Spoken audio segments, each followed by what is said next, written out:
Huwag niyo na po kaming hanapin sa mga presinto sapagkat ang inyong mga pulis ay nasa inyo ng mga telepono. Dial 911. Darating ang inyong mga pulis sa loob ng 5 minuto. Lilingkod sa bawat Pilipino at magbibigay ng tamang impormasyon para sa tahimik at maayos na Pilipinas. Police News Network, alagad ng batas, tagapagtaguyod ng balitang pulis, sandigan ng mamamayan, patnubay ng katotohanan. Kampo Krame, maghahatid ng pinakahuling kaganapan at nagbabagang balita. Ito ang PNN Police News Network. At ngayon, ang inyong mga tagapagbalita. Magandang araw, bagong Pilipinas. Ako ang inyong alagad ng batas, tagataguyod ng Balitang Pulis, Captain Nomer Macaraiga. Maghahatid ng tamang balita, kwento ng pulis at serbisyo para sa mamamayan. At ito ang PNP News Online, ang pangunahing balita ng Police News Network, alagad ng batas, tagataguyod ng Balitang Pulis.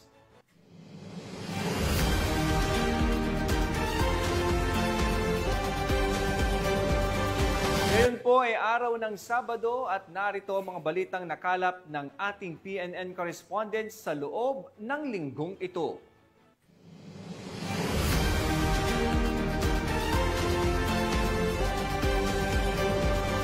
Arestado ang isang hinihinalang drug suspect sa ikinasang bypass operation ng mga operatiba ng Valencia City Police sa Bukidnon. Alamin ang detalye ng report mula kay Pacho Woman Riza Sahonia.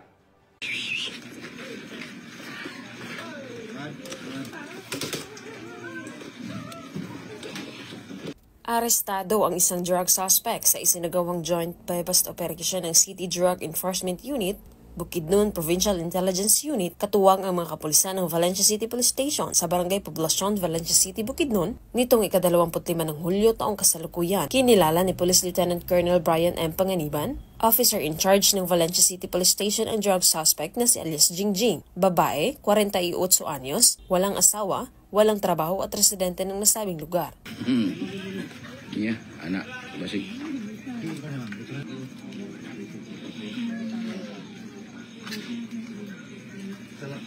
Sa ikinasang joint bypass operation ng mga operatiba bandang 1:00 ng madaling araw, ay nagresulta sa pagkakakumpiska ng mga pakete ng hinihinalang shabu na may standard drug price na 40,200 pesos, isang cellphone at isang 500 peso bill na ginamit bilang bypass money at iba pang mga non-drug items. Ang suspect ay nahaharap sa kasong paglabag sa RA 9165 o Comprehensive Dangerous Drugs Act of 2002. Mula dito sa Northern Mindanao, ako ang inyong Police News Network correspondent, Patrolwoman Riza Sahonia, alagad ng batas, tagataguyod ng Balitang Pulis.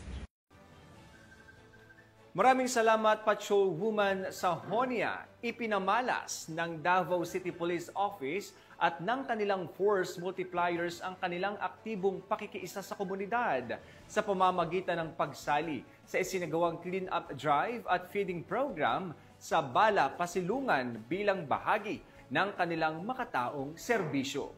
Yan ang balitang hatid ni Patrolwoman Sheena May Ilagan.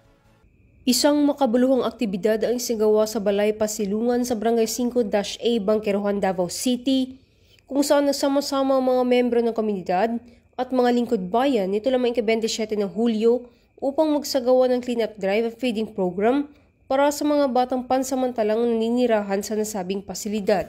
Aktibong nakiisa rito ang mga kapulisan mula sa Davao City Police Office, gayon din ang mga DCPO Force Multipliers. Layunin ng kanilang pakikiisa na palakasin ang ugnayan ng pagitan ng pulisya at komunidad, itaguyod ang voluntaryong serbisyo publiko at higit sa lahat, maghatid ng tulong at malasakit sa mga kabataang nangangailangan.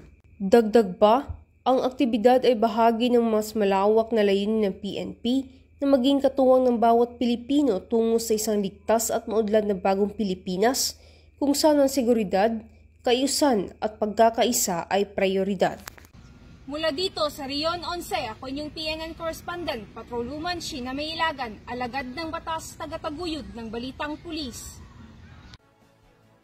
Maraming salamat, Patrolwoman Ilagan. Buong sigasig na nakiisa ang Police Regional Office Bangsamoro Autonomous Region sa isinagawang Regional Rescue Olympics bilang tampok na aktibidad sa pagdiriwang ng National Disaster Resilience Month sa Maguindanao del Norte. Nakatutok dyan si Patrol Woman Judy Ann Alibo. Bilang bahagi ng commemorative at capacity building activity at pagunita sa National Disaster Resilience Month 2025, nakilahok ang PNP Probar sa isang Rescue Olympics 2025 na isinagawa sa Camp G.H. Shonko, Awang Datu Udin Sinsuat, Maguindanao del Norte. Nito lamang 26 ng Hulyo taong kasalukuyan. Naging pangunahing kalahok sa naturang patimpalak ang rescue units at emergency teams tulad ng PNP, BFP, Philippine Coast Guard at Philippine Army, na dinaluhan din ng mga opisyals galing sa iba't ibang ahensya ng pamalaan. Sa aktibong suporta ni Police Colonel Armando F. Mena, Chief Regional Community Affairs and Development Division, at Director Joel Q. Mamon, Regional Director, Office of Civil Defense BAR. Ang Rescue Olympics ay isang paligsahan para sa mga first responders upang paunlarin ang kanilang kakayahan sa search, rescue at disaster response. Isinasagawa ito sa pamamagitan ng simulation exercises tulad ng Water Search and Rescue Station, Basic Life Support Station, High Angle Rescue Station, Obstacle Course Station at Fire Drill. Tumanggap naman ng token of appreciation ang bawat kalahok upang gantimpala sa kanilang pagpapamalas ng galing, lakas at liksi upang malagpasan ang bawat nakahandang simulation exercises. Layunin nitong sanayin ang mga kalahok, palakasin ang kanilang koordinasyon at teamwork, at tiyakin ang pisikal at mental na kahandaan sa pagtugon sa emergency. Mahalaga ito upang mapaunlad ang kahusayan ng responders, maiwasan ang malaking pinsala at mapalaganap ang kultura ng kahandaan sa mga komunidad. Mula rito sa reyon ng Bangsamoro, ako ang inyong PNN correspondent, Patrol Woman Judy Ann Alibo, alagad ng batas, tagataguyod ng Balitang Pulis. Maraming salamat, Patrol Woman Alibo. Umabot sa halos 7 milyong pisong halaga ng hinihinalang shabu ang nakumpiska sa isang matagumpay na buy-bust operation na ikinasa ng mga otoridad sa lalawigan ng Bohol. Ang report mula kay Patrol Woman Flora May Azares. Aabot sa halos 7 milyong halaga ng pinaghihinalaang shabu ang nasabat ng kapulisan mula sa isang lalaki na target sa buy-bust operation na isinagawa sa Purok 5 proper, Barangay Dampas, Tagbilaran City, Bohol, noong ika-24 ng Hulyo ng taong kasalukuyan. Kinilala ni Police Colonel Arnel B. Banson, Provincial Director ng Bohol Police Provincial Office, ang suspect na si alias Polpol, 44 anyos, isang high-value individual na residente ng Purok 1, Barangay Kugon, Tagbilaran City, Bohol. Dakong alas 11 ng gabi nang isinagawa ang buy-bust operation na pinagsanib ng pwersa ng operatiba ng Provincial Drug Enforcement Unit, Provincial Intelligence Unit, Tagbilaran City Police Station at PIDEA Bohol, na naging dahilan sa pagkakaaresto ng sospek. Nakuha mula sa sospek ang nasa 1,025 gramo na pinaghihinalaang shabu na may standard drug price na 6,970,000 pesos. Bukod sa droga, nakuha din mula sa operasyon ng isang Android cellphone, sling bag, Honda Wave na motor at buy-bust money. Mahaharap ang sospek sa kasong paglabag sa Section 5 at 11, Article 2 ng RA 9165 o Comprehensive Dangerous Drugs Act of 2002. Sa muli po, tayo ay nanawagan sa ating mga kababayan na kung may impormasyon kayo sa mga tao o grupo na involved po sa anti-illegal drugs o shabu o mga drug personality sa inyong lokalidad, huwag po mag-atubiling magsumbong sa pinakamalapit na police station. At pwede po tayong mag-dial din po sa 911 kung gusto niyo pong ma-responde ang isang krimen. Mula dito sa Central Visayas, ako ang inyong PNN correspondent, Patrol Woman Flora May Azares, alagad ng batas, tagataguyod ng Balitang Pulis. Maraming salamat, Patrol Woman Azares. 6 na individual ang naaresto ng mga operatiba ng Orion Municipal Police Station sa isang matagumpay na anti-illegal drug operation na isinagawa sa nasabing bayan kung saan nasamsam ang hinihinalang shabu na nagkakahalaga ng humigit kumulang 200,000 piso. Patrol Woman Lexin Reyes Sawiran sa report.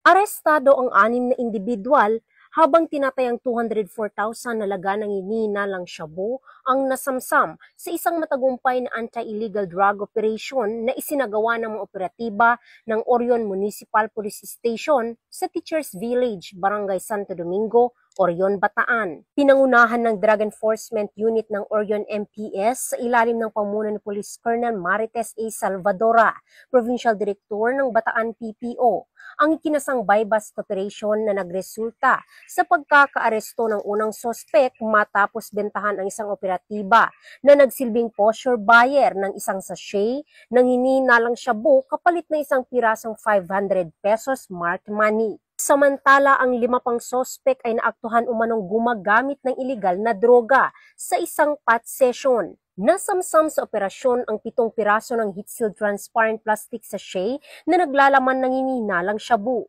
5 pirasong aluminum foil na may bakas ng shabu, 5 toother, lighter, at 1 pang piraso ng heat-sealed transparent plastic sachet na may bakas na shabu. Kasalukuyang nasa kustodiya ng Orion MPS ang mga inarestong sospek, habang inihanda ang pagsasampa ng kaukulang kaso laban sa kanila sa paglabag sa Republic Act 9165 o ang Comprehensive Dangerous Drugs Act of 2002. Ang matagumpay na operasyon ay patunay ng mas pinaigting ng kampanya kontra iligal na droga, alinsunod sa direktiba ni Chief PNP Police General Nicolas D. Torre III at sa pamuno ni Police Brigadier General Ponce Rogelio I. Peñones Jr., Regional Director ng Police Regional Office 3. Patuloy ang determinasyon ng kapulisan sa pagbibigay ng ligtas at drug-free na komunidad para sa bawat mamamayan ng Bataan at buong Gitnang Luzon. Mula dito sa Gitnang Luzon, ako ang inyong PNN correspondent, Patrolwoman Lixen Reyes A. Saweran, alagad ng batas, tagataguyod ng Balitang Pulis. Maraming salamat, Patrolwoman Saweran. 2 hinihinalang drug personalities ang naaresto sa ikinasang buy-bust operation ng mga operatiba ng Abra PNP sa naturang lalawigan. Ang detalye ng report mula kay Patrolwoman Jesly Sabado. Naaresto ng mga operatiba ng Provincial Drug Enforcement Unit ng Abra ang 2 bagong tukoy na drug personalities sa isinagawang buy-bust operation kamakailan sa Barangay Calaba South, Bangged, Abra. Kinilala ang mga suspek na kapwa 21 anyos, walang trabaho at nasa drug watch list bilang street-level individuals at tinuturing na pusher. Ang operasyon ay isinagawa sa koordinasyon ng Provincial Drug Enforcement Unit at Philippine Drug Enforcement Agency. Nasamsam mula sa mga suspek ang tinatayang 15.74 gramo ng hinihinalang shabu na may standard drug price na humigit kumulang 107,032 pesos. Bukod sa droga, na-recover din ang buy-bust money, bodle money, motorsiklo, cellphone at vape mula sa mga suspek. Isinagawa ang inventaryo ng mga ebidensya sa presensya ng mga suspek, isang barangay kagawad at isang media representative mula sa radyo natin Bangged. Dinala sa PDEO office ang mga suspek at mga ebidensya para sa dokumentasyon at pagsasampa ng kaso sa ilalim ng RA 9165 o Batas Laban sa Ipinagbabawal na Gamot. Mula dito sa Baguio City, ako yung PNN correspondent, Patrolwoman Jesly Sabado, alagad ng batas, tagataguyod ng Balitang Pulis. Maraming salamat, Patrolwoman Sabado. Sa walang kapagurang operasyon ng PNP Highway Patrol Group, kaugnay sa mas pinaigting na laban ng pambansang pulisya kontra kriminalidad, 2 sospek sa kasong karnaping at pamemeke ng mga dokumento ng motorsiklo ang matagumpay na nahuli ng PNP Highway Patrol Group sa Barangay Pulong Bulo, Angeles City, Pampanga. Yan ang tinutukang balita ni Patrolman Mark Roland Feliciano. Walang kawala ang 2 suspek sa kasong karnaping at estapa. Nasangkot din sa pamemeke ng mga dokumento ng motorsiklo sa Barangay Pulong Bulo, Angeles, Pampanga. Ito'y bunga ng walang kapagurang operasyong isinasagawa ng HPG upang masakote ang mga taong may pananagutan sa batas. Pinangunahan nga ng HPG Pampanga ang nasabing operasyon sa pangunguna ng kanilang team leader na si Police Major Alan A. Morales. Magandang araw po sa ating lahat. Ang Provincial Highway Patrol Team Pampanga ay nagkaroon ng isang matagumpay na entrapment operation na nagresulta ng pagka-aresto ng 2 taga Pampanga na mga suspect na involved sa Labas Casa Scheme. Ang naging dahilan po ng nasabing operasyon ay bunsod sa reklamo ng 2 biktima ng mga taga Bulacan na kung saan sila ay nakabili sa mga arestadong suspect ng 2 motorsiklo. Kanila pong napag-alaman ang mga nasabing motorsiklo ay walang papeles. Nakipag-ugnayan po sila sa aming opisina na kung saan umorder pa po sila ng isang motorsiklo gamit ng isang dummy account. Umayon naman po ang ating suspect na nagdahilan ng isang entrapment operation. Ugaliin po natin sana na bago po tayo bumili ng mga segunda manong motorsiklo o sasakyan, ay huwag po tayong maingganyo sa murang halaga. Ugaliin po natin na makipag-ugnayan at lumapit po tayo sa pinakamalapit na himpilan ng Highway Patrol Group upang masiguro po natin na ang ating bibilhing segunda manong motorsiklo o sasakyan ay hindi involved sa anumang illegal na pinaggalingan. Kinilala ang mga sospek na sila alias Chris, 29 na taong gulang at Kenny, 32 taong gulang na parehas na taga San Fernando, Pampanga. Binasahan sila ng kanilang karapatan sa salitang kanilang nauunawaan at ngayon ay nasa kustodiya ng HPG Pampanga para sa dokumentasyon at tamang disposisyon habang inihahanda ang naaangkop na kaso laban sa mga ito. Sa anumang katanungan, reklamo o impormasyon, ang himpilan ng Highway Patrol Group ay palaging bukas upang kayo'y tulungan. Kami ang Guardian of the Highways, ang kakampi nyo sa kalsada na patuloy na magbibigay ng serbisyong HPG dahil dito sa ating bagong Pilipinas, ang gusto ng pulis, ligtas ka. At sa iba pang balitang serbisyong HPG, tumutok lamang sa aming YouTube channel at Facebook page na Police News Network. Mula sa tanggapan ng kakampi nyo sa kalsada, ako po si Patrolman Mark Roland Feliciano para sa Police News Network, alagad ng batas, tagataguyod ng balitang pulis. Maraming salamat, Patrolman Feliciano. Hindi na nakaligtas pa sa kamay ng batas ang isang senior citizen na wanted sa kasong frustrated homicide matapos itong hainan ng warrant of arrest ng kapulisan sa Apari. Yan ang tinutukan ni Police Corporal Kelvin Paul Juan. Hindi na nakapalagpa ang isang wanted person na may kasong frustrated homicide sa sinagawang operasyon ng pinagsanib puwersa ng mga operatiba noong Hulyo 24 taong kasalukuyan. Ang suspect ay kinilala bilang si alias Gardo, 63 taong gulang, mangingisda at residente ng nasabing bayan. Naaresto si alias Gardo sa bisa ng warrant of arrest na may nakatalagang piyansa na nagkakahalaga ng 72 piso para sa kanyang pansamantalang kalayaan.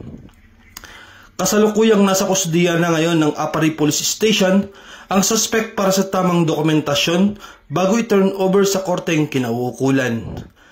Ang pagkakadikip nito ay resulta ng pinagsanib puwersa ng kapulisan ng Apari Police Station sa pamumuno ni Police Major Ignacio D. Dinulog Jr., Chief of Police, kasama ang 1st Mobile Force Platoon, 2nd Cagayan Provincial Mobile Force Company at 203rd Regional Mobile Force Battalion 2. Patuloy ang pinaigting na kampanya ng PNP Apari laban sa kriminalidad upang mapanatili ang kaayusan, katahimikan at kaligtasan ng bawat mamamayan sa kanilang nasasakupan.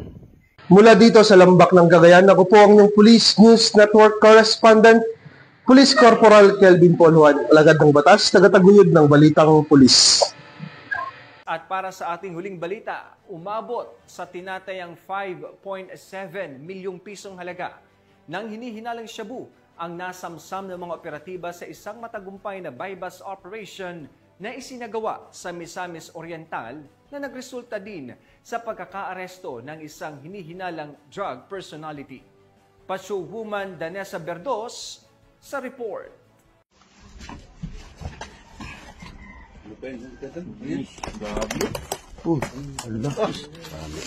Arestado ang isang individual sa sinagawang joint buy-bust operation ng Regional Police Drug Enforcement Unit 10, PDEA Misamis Oriental, RIU 10, PDEG SOU 10 at Taguloan MPS sa Barangay Sihayon, Taguloan, Misamis Oriental nito lamang ika-25 ng Hulyo taong kasalukuyan. Kinilala ni Police Major Renz Marion Serrano, OIC ng Taguloan MPS, ang drug suspect na si alias Jane, 55 taong gulang, babae, may asawa at residente ng nasabing lugar. Yes, Sergeant.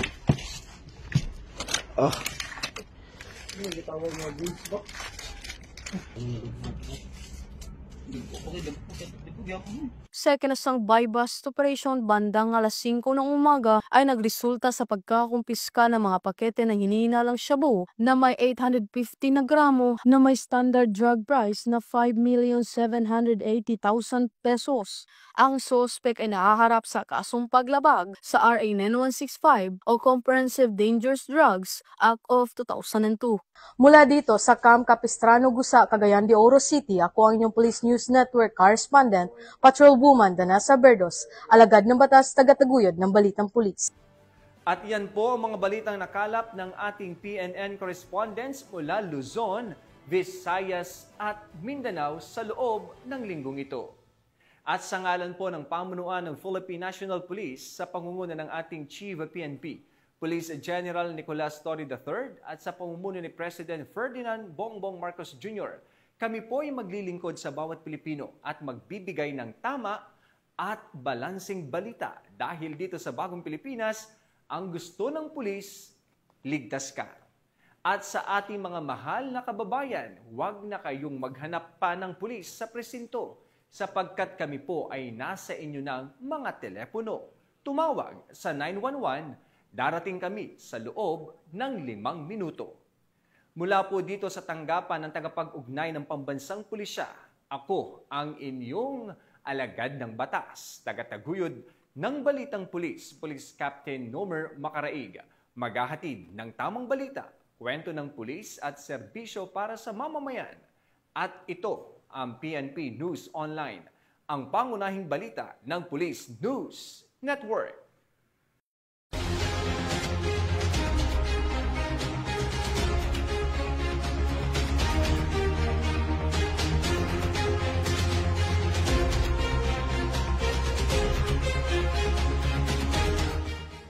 Police News Network, alagad ng batas, tagapagtaguyod ng balitang pulis.